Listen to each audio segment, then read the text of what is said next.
Where are we again? We're in London. Sure hope we don't get stabbed out here, eh? Get it? Cause like, it's London. Right now. Let's get a move on. Ah! Help me! They're everywhere! The blood! It's everywhere!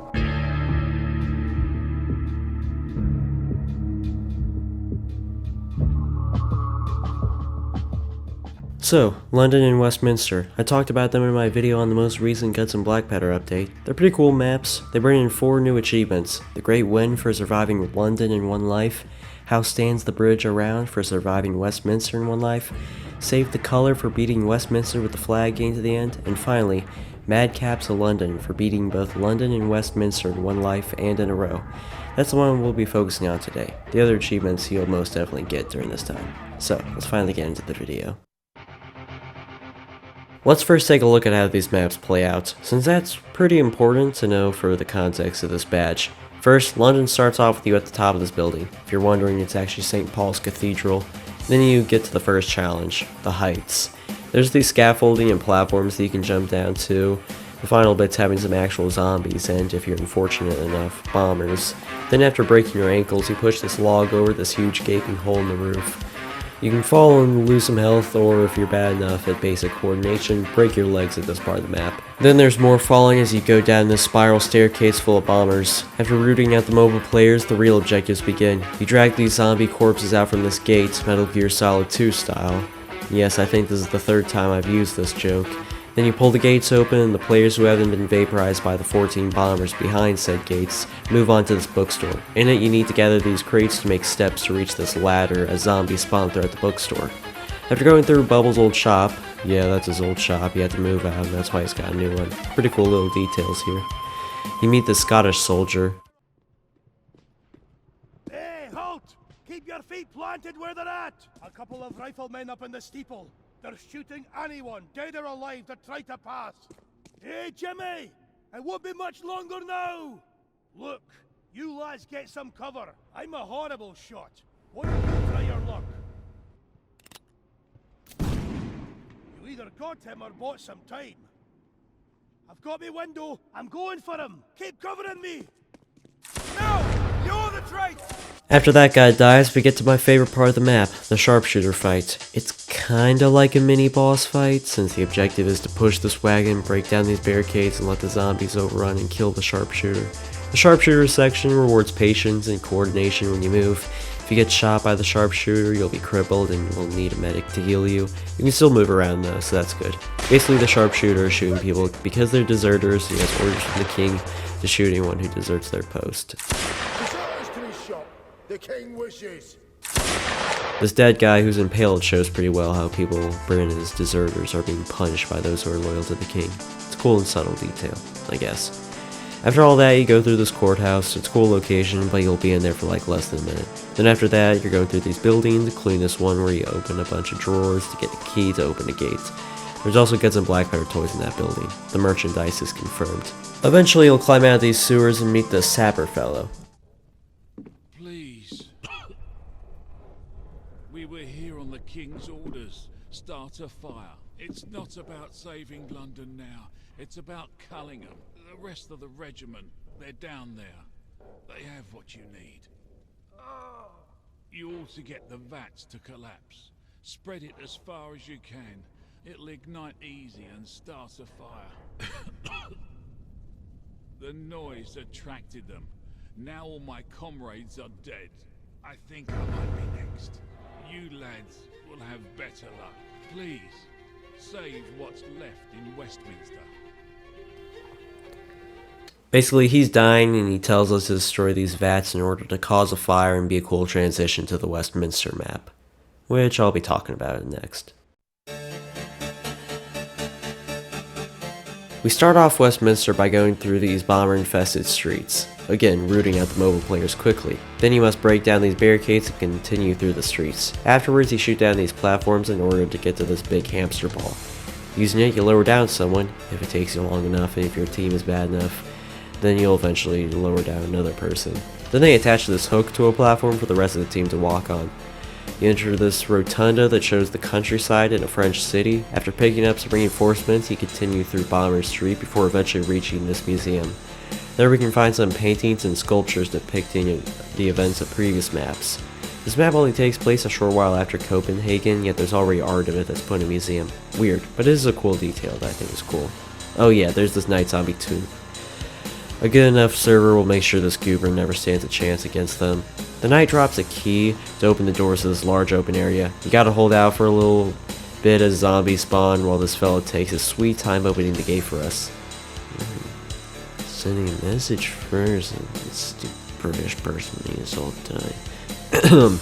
We meet a couple friendly bots. Their deaths are canonical. There's nothing we can do to stop their deaths. Oh yeah, the whole reason we've been doing, well, any of this is for us to reach the horse guards for safety or something. Probably should have mentioned that earlier. They mentioned it right at the start of London. Whatever.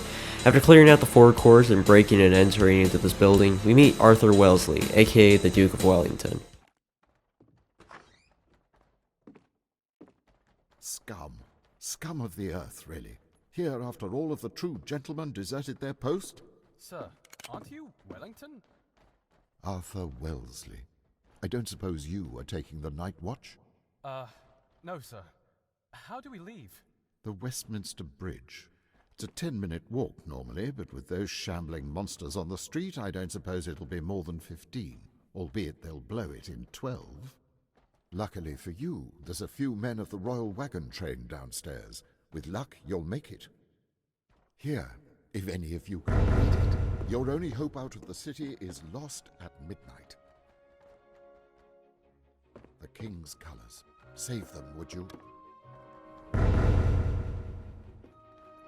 Carry on and save yourselves. Won't you follow us, sir? They couldn't forgive me for Belgium. They won't forgive me for London. Go on, save yourselves. Alright, so you take the watch and flag and the timer begins. Yeah, we're being timed. You get some reinforcements to get on these wagons. Up until recently there were no seats on the wagons, and falling off due to crappy Roblox physics was a pretty big problem for most players. Now you can just sit down and avoid all that. Even then it seems like they fixed the issue, even for those who don't sit down. At least I haven't seen anybody fall off the wagon. There's some really cool secret dialogue that plays for anybody who stayed behind after Wellington sends us off. You're a fool, scum. Scum like myself. Where is the army heading? South and then west. They're holding a retreat line out of London, reorganizing who knows where.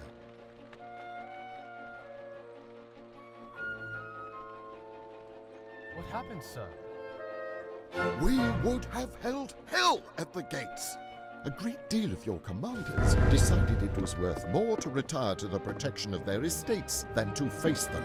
Some say cowardice, treason at the highest level, but the king will reward them with medals of the highest honor. So will the people, the defenders of London.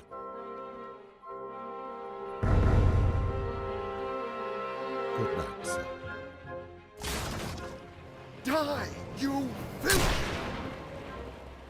By the way, that last part was him shooting zombies that were breaking in, not shooting the player, if anyone was confused about that. Anyways, his whole speech is a really cool way to hype up the finale, and I like the whole timed aspect of it. It's 5 minutes, that's plenty of time. Any server good enough to get to this part in the first place will get through this finale with plenty of time. But let's not get ahead of ourselves. Shortly after beginning our wagon ride, one of the wheels breaks, alerting the horde. After getting a replacement wheel from O'Reilly's Auto Parts, we're back on the road. Until we stop to move another wagon out of the way. A lot of people will just move on foot from there. It's faster since you don't have to wait 15 seconds for the wagon to start moving again, and it's a lot safer with the whole horde far behind you. There's a zombie that shoots a cannon, killing the wagon's horses. There was a poll on the G&B Discord in the months leading up to the update asking if people wanted the horses to die. People overwhelmingly voted not to kill them, yet the devs still did. That's awesome.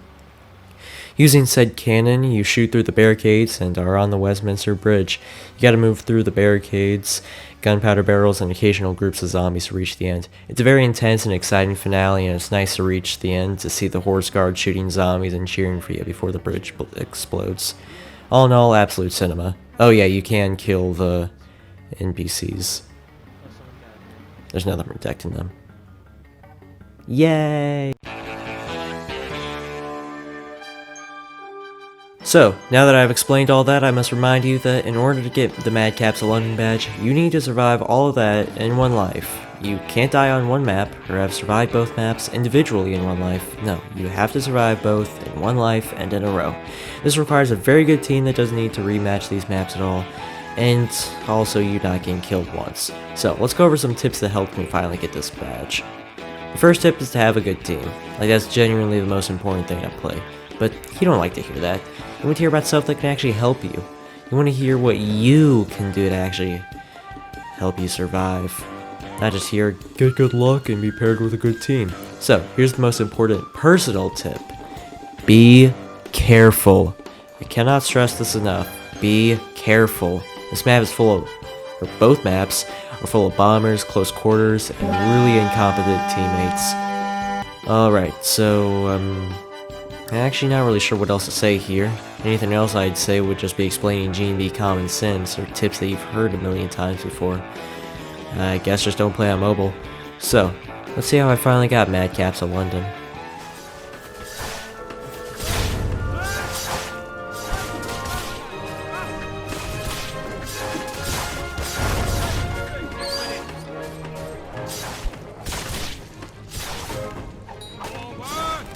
Okay, that's arguably the harder part.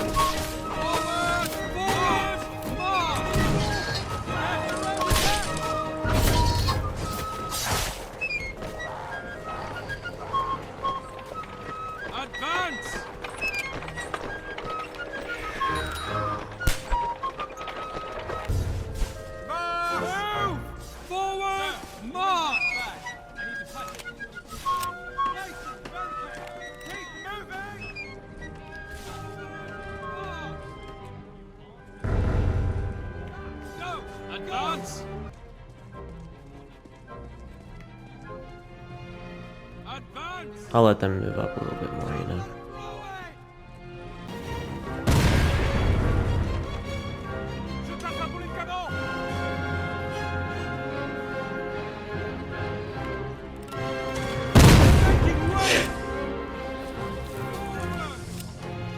I'm so sorry. They're making way!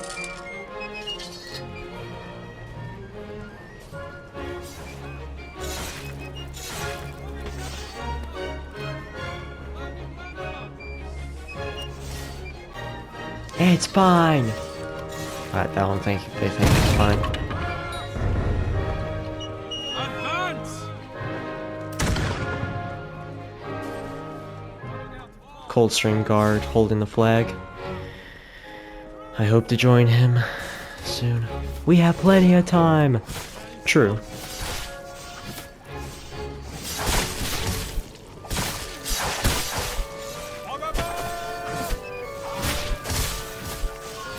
We'd have even more time had I not done that.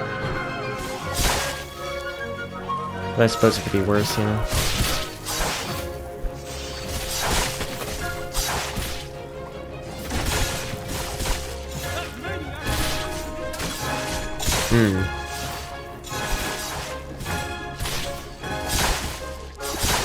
Uh-oh. Running out of time.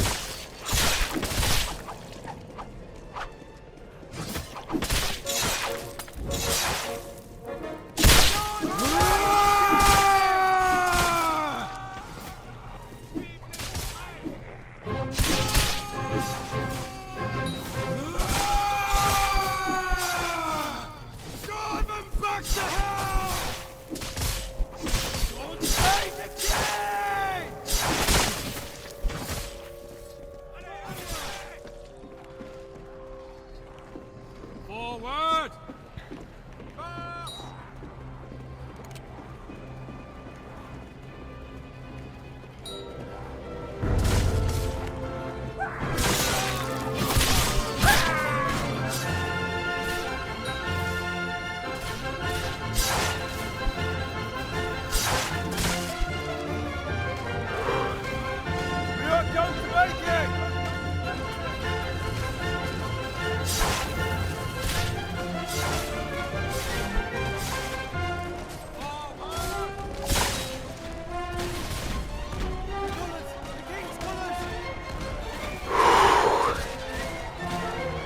What's up, Mr. Blackguy? I did it!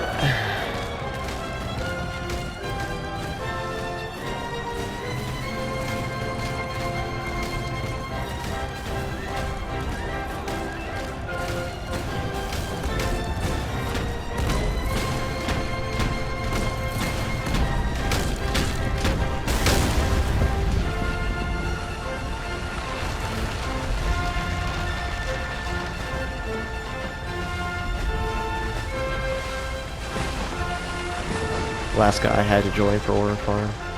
Yep. There we go. Madcaps of London.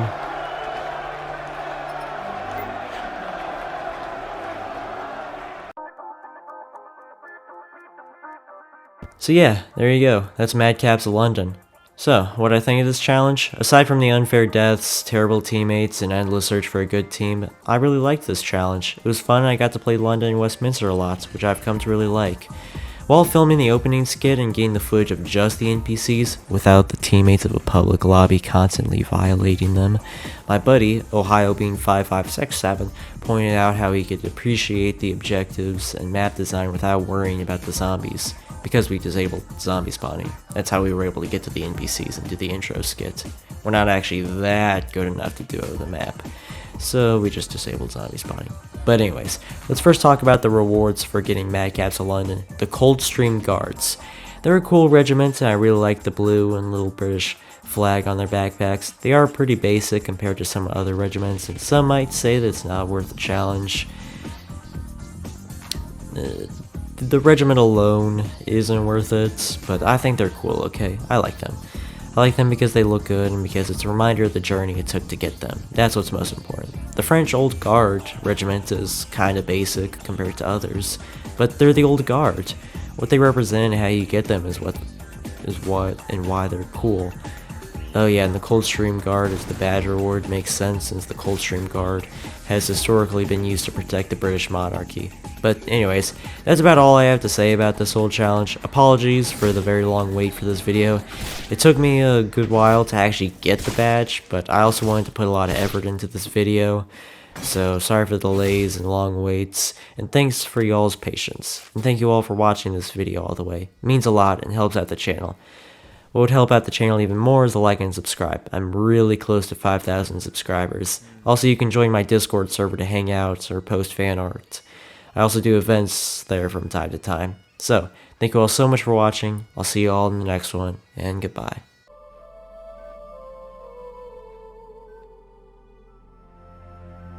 Snake! What was she fighting for? What am I fighting for? What are you fighting for?